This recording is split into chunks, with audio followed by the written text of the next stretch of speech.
Bonjour, alors on se retrouve aujourd'hui dans un nouveau tuto de Fimo. Ce tuto sera pour vous montrer comment réaliser une gaufre. Donc une petite gaufre comme ceci.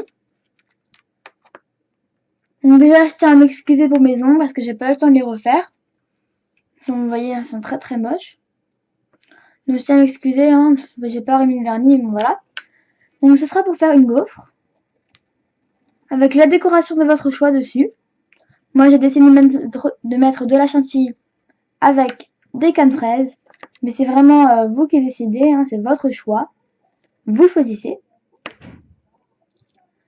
Et donc pour réaliser cette gaufre, vous aurez besoin de pâte Fimo,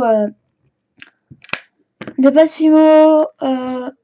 pâte à gâteau. Donc c'est un mélange d'ocre, de blanc et de nacre. Donc c'est de la pâte à gâteau. Vous aurez aussi besoin d'une lame. Voilà. Vous aurez besoin d'une baguette chinoise.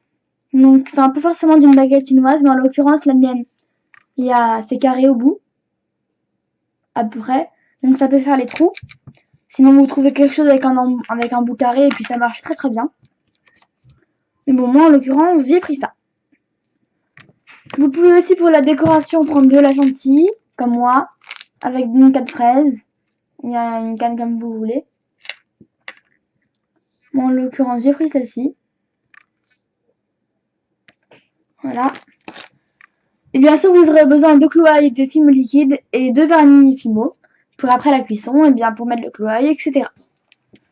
Donc vous allez prendre votre plaque de beige, de pâte à gâteau, pardon. Et bah déjà, vous allez lui donner une forme carrée en aplatissant la pâte. Comme vous avez vu, je l'ai aplatie avec un rouleau ou bien une pâte à machine, réglée au premier cran. Et je lui ai donné la forme carrée, donc en coupant et en donnant la forme. Une fois qu'on obtient ça, on va prendre notre baguette chinoise ou notre objet avec un bout carré et on va tout simplement venir faire des trous. Donc vous en faites le nombre que vous voulez. Moi je pense que 3 sur chaque rangée c'est bien. Donc ça donne ça. Je trouve ça plutôt bien.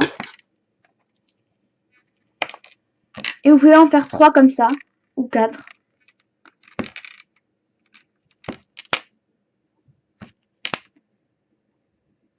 Ça dépend de la place que vous avez.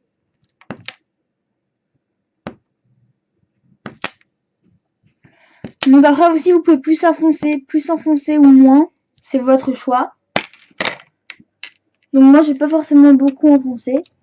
Donc déjà, ça me donne un petit effet. Hein, c'est plutôt mignon, je trouve. Bien sûr, après la cuisson, vous pouvez rajouter des pastels et donner un effet cuit dessus. Mais c'est tout à fait votre choix. Donc là, on peut lui redonner un peu une forme. Parce que quand on l'a fait, peut-être qu'elle s'est un peu déformée. Donc on peut lui redonner sa forme rectangulaire. Moi, vu que ce sont des boucles d'oreilles, je vais vérifier si ça a la même taille. En l'occurrence, pas exactement, donc je vais quand même recouper.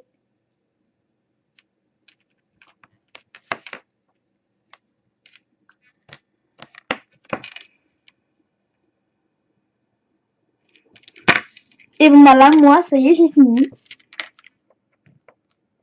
Ma gaufre, elle est bien belle, elle a bien sa forme, elle a tout ce qu'il faut. Donc, comme vous voyez, ce tuto est extrêmement court pour une fois. Car oui, c'est vrai, la plupart de mes tutos, ils sont assez longs. Donc, ce tuto est extrêmement court. Comme vous le voyez après la cuisson, c'est légèrement plus foncé. Donc, ça fait quand même déjà plus gaufre. Donc, ne vous inquiétez pas si c'est quand même légèrement clair avant. Désolée si vous venez d'entendre un bruit, c'est mon téléphone, hein, j'ai reçu un message. Donc voilà, donc ce tuto est terminé. J'espère qu'il vous aura plu, que j'aurai été assez claire dans mes explications. Même s'il n'y en avait pas beaucoup, je l'avoue.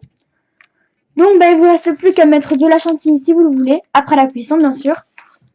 Et à rajouter une canne fraise ou pas. À mettre le clouaille bien évidemment. Et vous aurez fini cette gaufre. Donc vous pouvez très bien aussi la laisser comme ça. Mais c'est à vous de choisir. Donc je vous dis au revoir, car ce tuto est fini. Et n'hésitez pas à me laisser des commentaires, à vous abonner à ma chaîne. Et je vous dis à très bientôt dans les créas tuto. Salut!